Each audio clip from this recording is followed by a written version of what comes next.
What's going on, you guys? Today I want to talk about Pokemon vending. I used to do daily commute videos, so this is gonna be my daily commute number 5. I'm going to work right now and it's super early in the morning, but I've vended now at 6 Pokemon shows, and I feel like I have like enough not expertise, but I feel like I have enough experience now to like share with anybody else that wants to get into Pokemon vending, like things that I've done wrong, things that I've done right, stuff you should look forward to, and stuff that you should expect. So I'll start off by saying I did my first show because I went to 2 card shows and I just really loved it. The first card show I kind of got a headache and I was like overwhelmed and like kind of just bought before looking around and stuff. So as a buyer, you want to kind of, you know, take a browse before you purchase something, because someone might have something for, you know, $3 more than the market or whatever it is just to make money, and someone might have it for, you know, $1 more, and then someone might have it exactly at market. So if you're a buyer, you always want to just walk around and stuff. But today I want to talk about vending. So after I vended my first show, and my grandpa, he had made a display case, and he used to go to the flea market and sell his knives in. So I asked him if I could borrow that, and then I ordered another display case off of Amazon for I think like $60. It was the one that you hang up on the wall, and it had like these dividers in it, so it was, you kind of lost space when you put it on the table, and you only get a 6-foot table. So I had the black display box, I had my wood display box, and then I had a binder in the middle, and this binder is 16, or it's 4x4, so it's 16 on this page, 16 on this page, and then I'd put anything under $30 in that binder. And my first show, I tried to schedule shows next to me, and what happened was, so let's say it's I think October and I wanted to schedule a show, I hit up every single show that was for that month, and they all said they were already booked. So that's when I realized, I was like, oh, okay, you have to book really, really early because it sells out, and it's a super popular thing right now. So I finally booked one in Westgate, the Westgate Mall in San Jose, and I booked it I think about a month before the actual event, and it was about an hour-and-a-half drive from my hometown, or my house or whatever. So not like the most ideal thing to take all your stuff and drive an hour with it. And yeah, so I went to my first show, and I want to tell you some things that I brought before, because I've seen a couple of videos like Oyama's Trading. I watched his videos and stuff, and his was very helpful, and I watched a couple other Pokemon vendors. So first, I knew I was gonna be there for 8 hours with no one to like relieve me for the bathroom, so you have to think about that. So try not to eat anything crazy that's gonna make you go to the bathroom, especially like, you know, nothing like that'll go through you, because you don't want to spend time in the bathroom, and you don't want to leave your stuff unattended, especially with, you don't know anyone, you're meeting people for the first time. So you could be trustworthy, but it's not always best to be trustworthy, but obviously make your own decision. Like the people I was next to are some of my best friends now in the Pokemon community. I've been able to trust everyone that I've sat next to so far, literally all of them. And yeah, I've left to go to the bathroom at every single show, but you literally have to you gotta gauge it off of if you trust them or not. But so in the morning, I try to go to the bathroom and not eat anything like crazy throughout the day, just like small stuff. And I try to keep my liquids to just a minimal, because I pee frequently. So, and you don't want to just keep the show is literally non-stop. No matter what you bring to the show, it's gonna be non-stop. You're gonna have a person at your table almost every single second of the 7 or 8 hours that you're gonna be at the show. So make sure you go to the bathroom before. Try your best to just empty your system, and don't refill your system before the show. You maybe sip on little water or whatever, but just to stay hydrated, because it does get hot in there. But yeah, make sure you should take liquids. If you don't have to go to the bathroom frequently, you should just make sure to stay hydrated, and just make sure to take a little bit of food, because like I said, you're not gonna be able to leave your table to go buy food or something. So just bring small snacks and stuff, so just to get you through the 7 hours. 7 hours, you're not gonna starve to death or whatever, but you might want a little snack. So make sure you bring food. The next thing would be order a huge wagon. I'm gonna show you guys my wagon on the screen. This wagon is so when you unload everything at once. And like the wagon was honestly super expensive compared to everything else, but it's the most convenient thing I have. So this wagon literally fits my 2 display cases, my binders, my QR code scanners, my just literally everything, my camera bag, my big backpack, my 3 tubs with all my stuff. So a wagon is for sure, and then you can get everything in one go, wheel it to your table, set it up, and then you'll have your wagon there to, you know, put your stuff in and be able to grab stuff and all that. So a wagon, super important. Next would be, I would say, get a QR scan coder, or I mean a QR sign that has like where they can scan to pay you with Venmo, Zelle. If you want to put your Instagram, because usually everyone in the Pokemon community communicates through,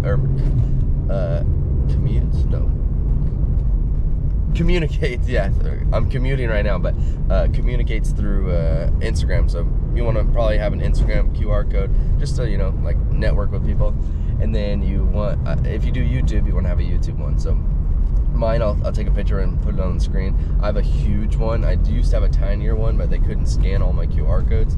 So it has my Venmo, my Zelle, my YouTube, and my Instagram. And I try to recommend everyone to follow me when I'm talking to them in a deal or whatever, because I want to tell them about next shows and, you know, do deals in the future, and then just have a new network of friends. So the next thing would be, so we have the QR code thing, and that's like your display thing. It's super cheap, $12 at Staples, $10 on Amazon. Print out a page at home or at Staples for like $5, and then bam, you got that made.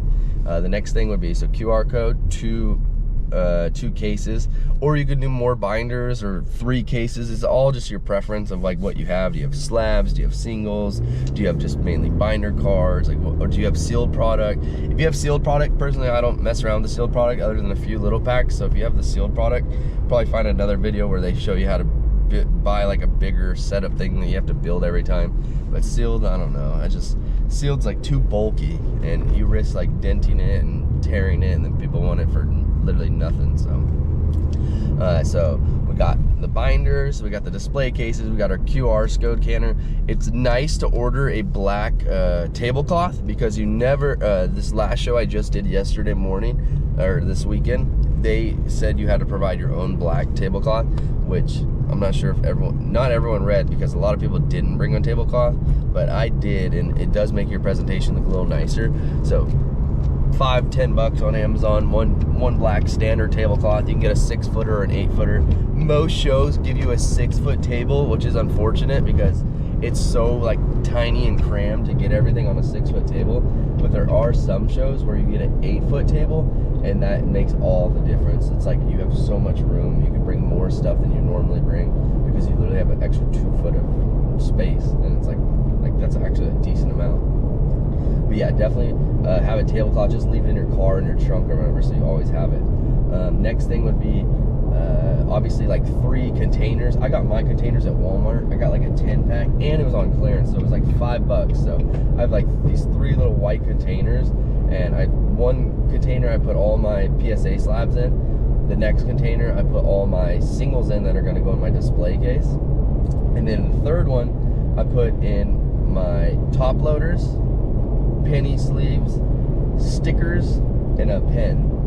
So the stickers and a pen are for when I take in trades at the show. I can re-sticker them and put them straight into my binder or straight into my display case and keep, you know, the process going. The only time I haven't done this is I took in a huge lot yesterday, and I wanted to upload a video on it. So I just decided to put the lot aside and take it home so I could do a video on it, and then I'll sticker it home this week before my next show. The penny sleeves are obviously for re-sleeving any cards that have stickers on them that you take in or whatever, or let's say some reason a lot of people ask for penny sleeves out of nowhere because they pulled something out of a pack or stuff like that. And then top loaders, the top loaders are for when you sell a card out of the binder, just to be nice, because most people don't bring anything to carry cards with them at the show, so they put them in their pocket, randomly in their backpack. So you just offer them a top loader just to keep their card protected, which is very nice, because a lot of people just literally, like, they don't know, like, they should take care of the card, and they just chuck it in their bag or whatever. So I always, you know, everyone has a buttload of top loaders. So I bring literally like a case of top loaders, and even if it's a dollar card, I give them a top loader just so they can keep it safe. And it's just like a nice little gesture. So after the top loaders, and then also like you want to pick what, like, you don't have to have like a super fancy like inventory just to do a Pokemon show. You can do it just for fun if you want to experience it, but just take this into consideration. Like, this is the best thing to think about.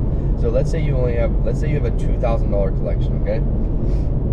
So in your $2,000 collection, let's say you have 1 or 2 cards that are over $100, right? So you have 2 really banger cards that are like $100 to $200, and they make up like 5% of your collection, or maybe 10% of your collection. These 2 cards, right? Let's just say a Lugia V. So it's like a $400 card. I have that one right now. So this is so easy to visualize. So let's say you have a Lugia V in your collection that you want to vend, and then you have all like singles and like stuff that maybe a little old, some new stuff, and a lot of holos and full arts and illustration rares and secret rares. So you want to vend, and you have like $2,000 worth of inventory.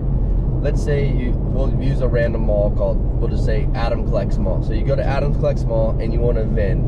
So right when you're like, I want to vend for my first time. So right when you sign up, you're most likely instantly, imagine you're gonna have to give them. This is if you don't do good, okay? So like, if you don't have enough inventory for people to buy from, and like, let's say you want to have enough inventory for people to like purchase from you to where you you make some sort of profit, because you're paying you're paying from $100 to $150 the second you walk through the door. So the way I visualize this is, before I walk in the door, I am losing $100 to $150 worth of a Pokemon single or Pokemon inventory. And can I like justify, can I justify that when, like, am I gonna make it back? You know what I mean? Like, is it gonna be worth my time just to give away $150 right away? And yes, it's a fun experience, so you're paying for the experience, but unless you're like, you're gonna get more inventory at like a cheaper cost, or like in the long run you're gonna be able to resource more cards, and if you sell out, like, are you gonna be able to get more? Because like, no matter what, like, each show, it adds up. So like 150, 100, 150, like, I think I have like 8 shows this month. 8 times 100 right there, or I mean 8 times 100, that's $800 worth of shows already. So I'm not essentially giving away $800 of my inventory. Like, that's where the, like, people don't understand. This is why vendors have to do a percentage, or because if the vendors didn't do a percentage, there would be no vendors. Like, it just wouldn't work out, People would sell what they have the one time, and then they would never come back, because there's no like profit to be made. So they have to charge a percentage and take in a percentage. And this is like, I see so many comments about it and they don't understand it. It's like, if there wasn't a percentage, the vending would not exist, because once people run out, they run out.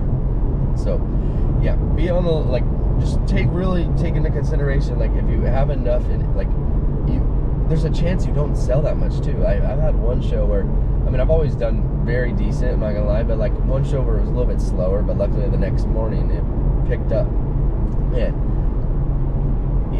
you just gotta remember, like, if you don't make a profit, like, if you don't have enough for people to see, and like, you don't have a good day, you're literally essentially just giving away $150 or $100 worth of your Pokemon cards.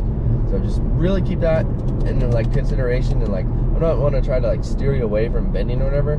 It's just, it's like it's a big thing. So like, a big part of it, and it's not cheap. There is some cheap shows out there, you just gotta find them. Like Fire and Ice in Rockland, they only charge $70, which is like half of what some other ones charge. And like, Fire and Ice is like a big name, and like, they only charge $70, which is super nice, and like, gives people opportunity to like try out a card show. And then it's also free entry. And then like, there's some that like literally will charge $150, and it's like for one day, and they don't run ads and stuff like that. It's just very different, and yeah, very expensive. And they know that, because they know everyone wants to vend. And I understand that everybody has to make money, but man, 100, it's a lot. And just Pokemon cards, like, everybody knows like one big chase card out of a set is like $150. So just keep that in mind. That's the thing that like I always think about the most. But so after you pay the vending fee, let's say the show starts at 10 a.m. You are going to want to be there like 2 hours early, because depending on the check-in time they let you have. And once you finally get checked in and like find your table, it's probably already another 30 minutes has passed. And then you want to set up just like flies by. Like people will be talking to each other and like messing around, and like maybe if you want to look around before the show starts, you want to set up pretty quickly and like, you know, get a nice presentation so you're not feeling rushed like 10 minutes before. So you set up everything, and then if you want, like, you should just keep your binder shut and your cases locked. And like if you want to take a quick browse, like most vendors will like look through other vendor stuff right at the beginning for like the first 30 minutes leading up to when the show starts. So like everybody does deals right before, and that's when you can honestly, like as a vendor, find like really like niche stuff that's gonna sell throughout the day. And like if you wanted to PC it, you could get your hands on it first before it gets sold when the show opens. And that's how also you can meet a bunch of vendors, because it's literally only vendors that usually in the place until it opens, and then network and follow people. And then after you set up, boom, the show starts, and for the next 7 or 8 hours, you are literally it's just non-stop deals, depending on the location also. Like, I want to like preference that, like, depending on where you live, I don't know your shows, but I'm just basing on the shows I have around here. Like one, I think, was slow out of the 6. And I'm getting a little stuffy. One show out of the 6 was a little slow. I still did good, but it was slower. So like you should know your own hometown, and like obviously like be a buyer of these shows first, just to, like, or at least go and attend them, so you can see if like it's worth going to and like, you know, worth vending there. Because if there's no traffic, you're not gonna make money. And then think of the 150 that you're losing. Like think of just them taking one of your $150 cards and then you're not making any money. That's, you know, the price you pay if it's not busy. So yeah, and then so 7 or 8 hours of straight deals usually, maybe a little downtime. You've got to pray you got good neighbors, vending neighbors, or if you can take someone with you, that's the best thing you can possibly do. They might be a little bored, so if they're not into Pokemon, they might be actually super bored, so you gotta look out for that too. If you can take someone with you though, that's so ideal. Or if they can come mid-show for just 5 minutes to relieve you for a break, and they can just tell everybody like, oh, I'll be right back, but then it's a family member that you love and trust, so you know your stuff will be safe. Which my girlfriend comes and relieves me for a bathroom break quite often. But I've lucked out and I've had some great Pokemon neighbors. The next thing would be having apps like Collector, Alt, TCG Player. These are for if someone brings you a trade to your table and you want to buy or trade them,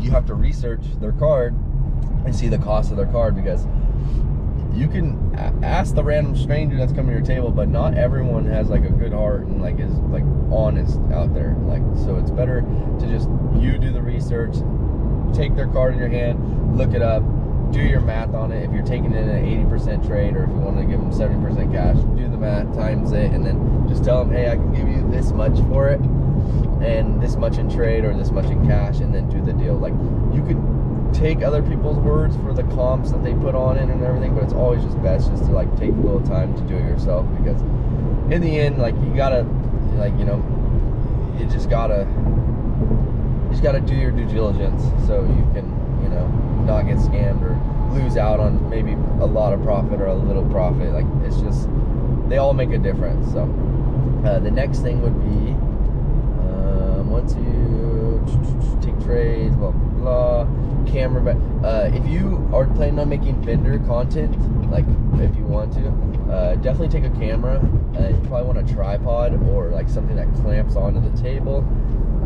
Make sure you get some sort of like a lot of batteries or like some battery sticks for your camera, because it's literally 7 hours of footage. So, and then like make sure your mic's charged. I got the DJI Pocket 3, which I'll link below, and you can it's like the creator combo. So it came it literally was made for like, I think it was like made for vending, because it's like literally perfect, and a lot of people have it and it works really good.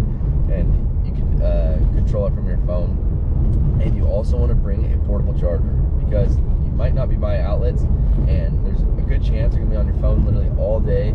Because if you're bored waiting, you'll be on your phone. If you're comping cards, like, you're literally gonna be looking up cards all day. So you want to bring a portable charger, unless your phone lasts all day.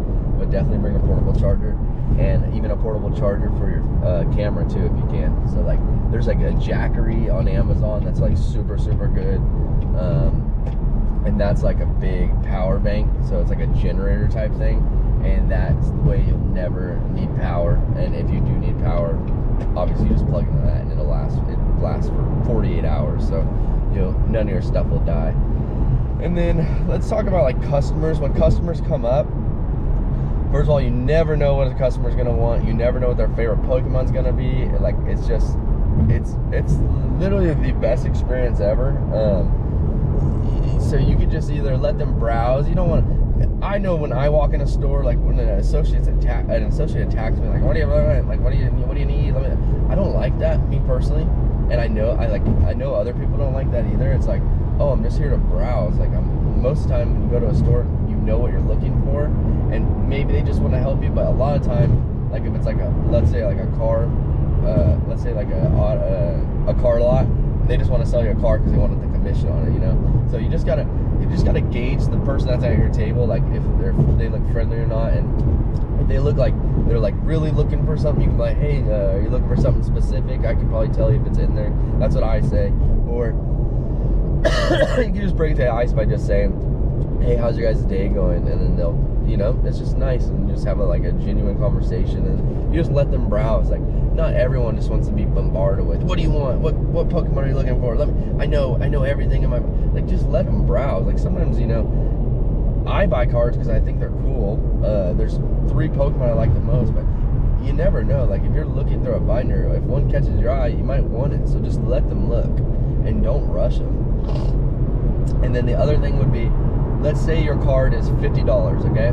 You stickered your card for $50, and a customer comes up and says, I'll take this $50 card, and I'll take that $50 card, and this $50 card, and I'll take that $30 card, and let's say it totals up to $180. That was, 180. He goes, since I'm taking all 4 of your cards, $180, I'll do $140. So you have to think of this, okay?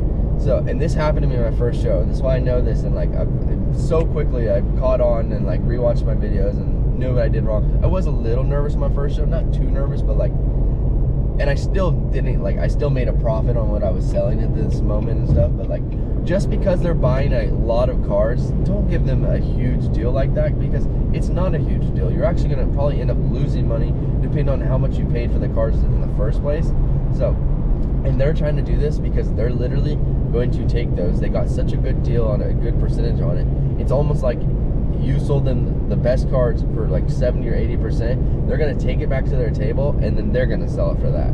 So it's usually a vendor that tries to do this to you, like another vendor who just, it's honestly just so rude, but they will try to like really get you down, like so much, honestly even over 70%, huge like going down, just to, and then say like, oh well, I'm buying multiple from you. Well, yeah, you're buying multiple, you're picking my very best ones and getting them for so, like asking for them for like dirt cheap. So anyone would do that. Anyone would pay what they're asking because they're trying to get such a good deal. They're trying to get like 50% off.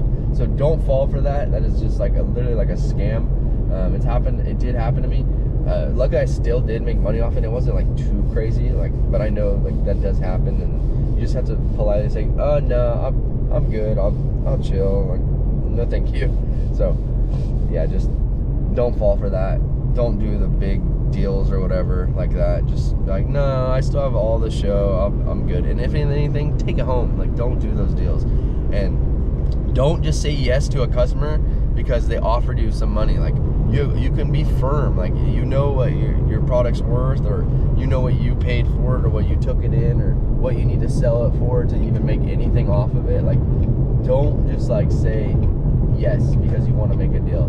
Trust me, you will have so many deals. Like, I heard someone say that too. Like, don't, like, you got to really be firm. not always. Like, you can wiggle a couple dollars or whatever, or as long as you're still like making a profit. Because if you don't make a profit, your vending career or your vending future, it's going to be non-existent. You have to think about that. Like, you have to make a profit, or you can't continue vending.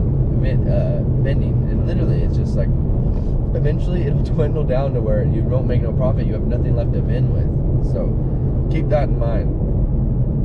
And I can't believe I'm like getting sick on this drive. It's crazy. What else? So, oh yeah, and then customers come up. A lot of people always try to haggle. So, and a lot of people do this. So people will sticker their binder a couple dollars higher because they already know people are going to be like, almost like, I'd say 75% of people ask for a deal off. So most vendors like put their things up $1 or $2. So when they ask for the $1 or $2, they still get the market on it.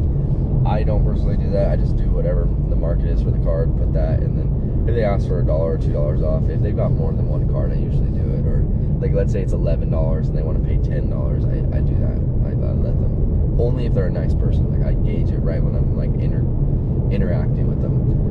And yeah, I would recommend like getting a logo made.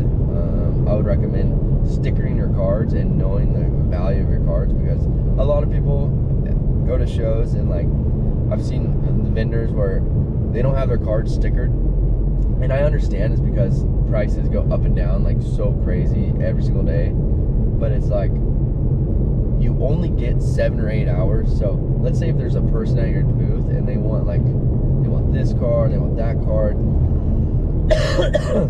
it might take you 5 to 10 minutes to comp out the cards just to tell them the price of it, and then they might not even get it, and you just lost 10 minutes of the show, and you only have so much time. So if your cards are stickered, and I do it the night before, or I either do it the 2 nights before or the very night before, sticker everything.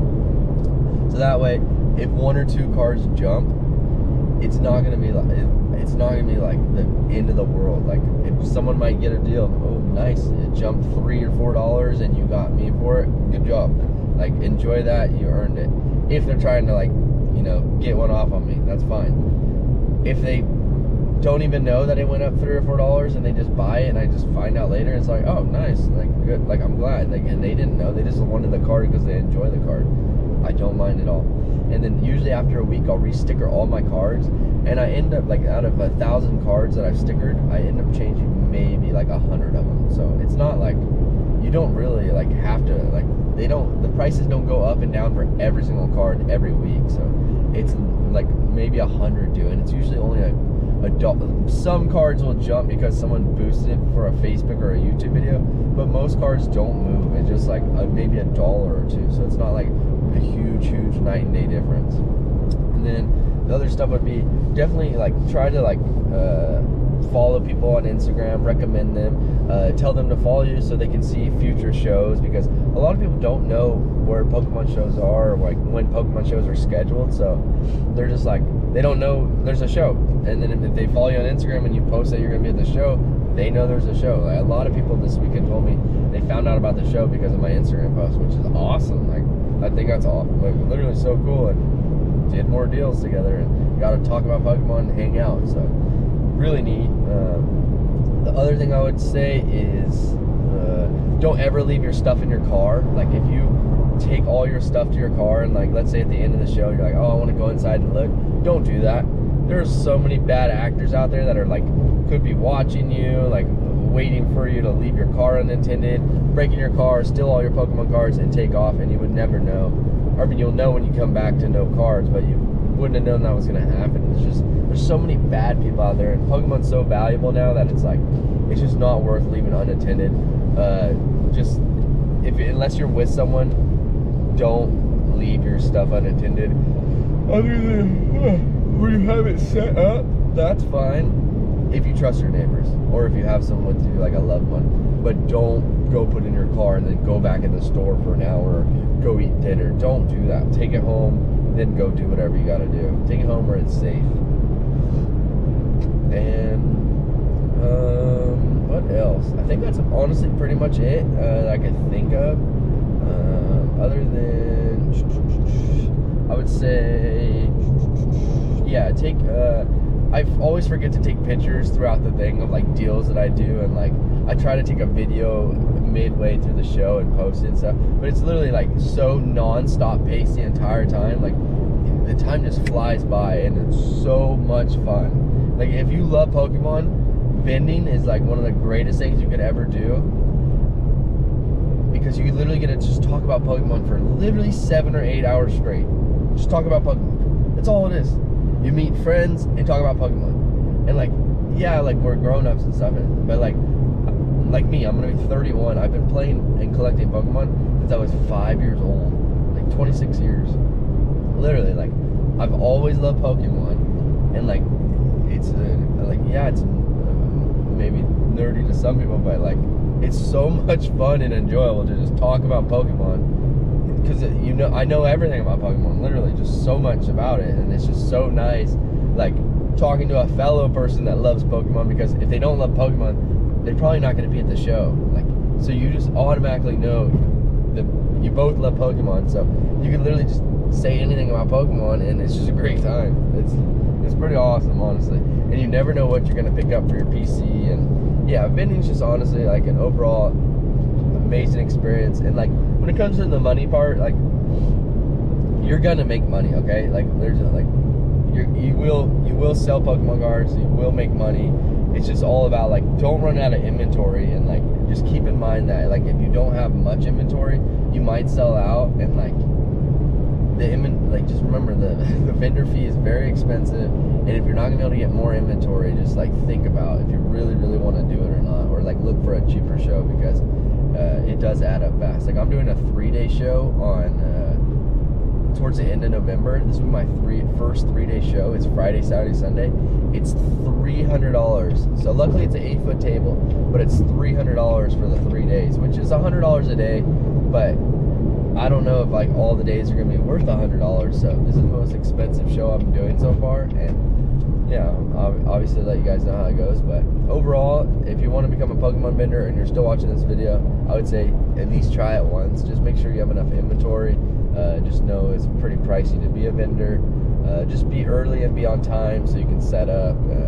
Try to meet people and just be in it for the right reasons. Like if you're in it just to make money, everyone wants to make money, but if you're in it just to make money, it's not like go get a job. Like this isn't gonna, you're not gonna like get rich off of this. Like you have to do this because you love Pokemon. Like if you don't love Pokemon, there's literally no point in Pokemon vending, because you're literally gonna be talking about Pokemon for 8 hours, and yeah, that's literally your 7 to 8 hours of just straight Pokemon talk, Pokemon deals, Pokemon sales, trades, buys. That's just straight Pokemon. So if you're not even a fan of Pokemon, like I wouldn't even waste your time. Just go get a job or whatever if you're only trying to make money. And yeah, to my fellow vendors that I've already met, all you are genuine awesome people, and you make the experience like so much more better. Like just the time literally flies to where you're like, oh, it's already the end of the show, and it's